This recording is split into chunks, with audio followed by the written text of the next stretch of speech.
siya ng payola mula sa wedding, daharap kayo sa reklamong pantarambong si Pangasinan Governor Amado Espino Jr. At ang nagsampa ng reklamo, ang mayor ng Bugalyon na si Rodrigo Orduña na nagsilbi pa raw bagman ng kanyang nakukubrang payola sa wedding. Saksi si Lea Alves. Si Pangasinan Governor Amado Espino Jr. ang pinakabagong politikong inakusahang sangkot sa wedding.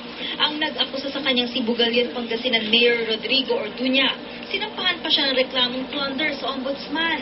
Ayon kay Orduña, siya raw ang bagman ni Espino na tumatanggap umano kada linggo ng 2.2 milyong pisong wedding payola o 10 milyon daw o higit pa kada buwan. Ako po mismo ang nagbibigay sa kanya kasi akong pangkukuha sa Cairo, piniprepare cash, inilalagay yan sa paper bag, yung shopping bag lang. Kaya dinadala ko, dinatawagan ko siya kung nasaan siya. Pag sinabi yan nasa Kapitol siya, nandun siya sa Ordura building, dapat dinadala. Pinatotohanan ito ng sinasabi niyang kahero na wedding operator, si Fernando Alimagno alias Boy Bata, na isang barangay chairman sa Candelaria, Quezon. 12 milyong piso raw ang ingreso o nakukubrang taya sa wedding sa Pangasinan kada araw. Isa ako doon sa operator sa Pangasinan. Pinabayaan na niya kami mga tauhan niya, tsaka yung mga tauhan ko hanggang sa nagugutom na kami. Sabi pa ni Orduña, nag-umpisa si Espino sa wedding operations mula nang maging gobernador noong 2007. Nakipagpulong din daw si Espino kay Charlie Atong Ang noong 2011 nang mag-umpisa ang high-alay operation sa Pangasinan, kung saan 8 milyong piso kada buwan naman ang nakukubra umano ni Espino. Kinumpirma ng abogado ni Ang ang kulong bagamat hindi ang petsa. Wala rin daw silang alam tungkol sa umunay payola para kay Espino. Suportado ni anti-wedding crusader at dating Dagupan Lingayen Archbishop Oscar Cruz ang mga bagong whistleblower. Inilapit daw ang mga ito sa kanya ni Alaminos Pangasinan Mayor Hernani Braganza, ang pantapat ng Liberal Party kay Espino sa 2013 gubernatorial elections. Alam ko na pagkat ang totoo niyan, siya rin alam niyang alam ko. Kaya ako ay sa pamamagitan niya, dineklara kong persona non grata sa Pangasinan. Pero maging ang palasyo, pinatutsadahan ni Cruz. The present Malacanang occupant has not done anything about wedding. Itinanggihan ng Malacanang sabay giit na seryoso ito sa laban kontra wedding.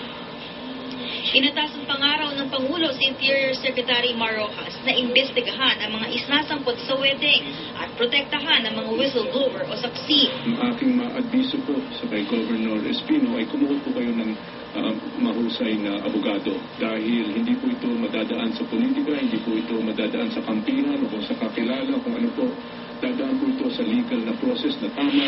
Magiging patas daw siya sa investigasyon kahit pa kapartido ni Rojas si Orduña at si Braganza na makakalaban ni Espino sa eleksyon. Ako si Lea Alves, ang inyong saksi. Itinanggi naman ni Governor Amado Espino Jr. ang akusasyong tumatanggap umano siya ng wedding payola. Paniwala ni Espino, politika ang nasa likod ng mga paninira sa kanya. Narito ang report. May isang kusing sa wedding, wala raw natatanggap si Pangasinan Governor Amado Espino Jr. Yan ang mariin niyang iginiit, kasabay ng pagtanggi sa akusasyon ni Bugalyon Mayor Rodrigo Orduña na sangkot siya sa numbers games. At ang akusasyong pakikipagkita niya kay Charlie Atong Ang dahil daw sa pagpapakilala sa kanila mismo ni Orduña. Humingi raw noon si Ang ng permit na mag-operate ng high-alay sa probinsya pero di niya pinagbigyan. I am denying na may tinanggap ako dyan sa high-alay na yan o sa wedding. Wala akong ibinigay na permit si Mr. Charlie Ang. So how can I ask anything from him? Wala akong tinatanggap na kahit ano man yan.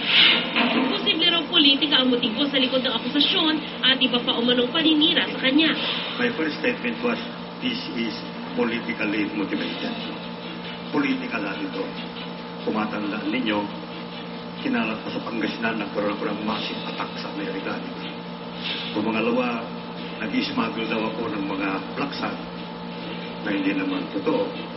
Tapos binanggit na nga itong mga Twitter. Handa raw si Espino na harapin ang reklamo laban sa kanya.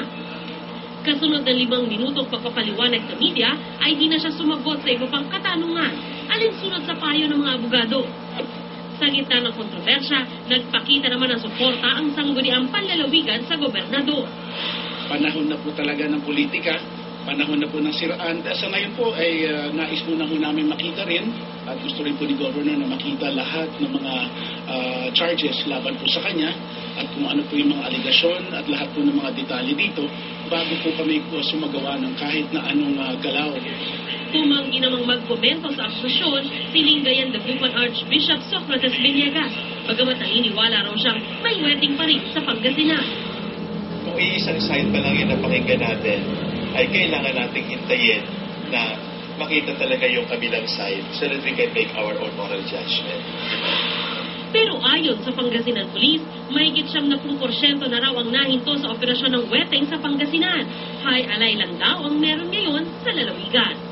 Para sa saksi, Sandra Aguinaldo naghuhulat.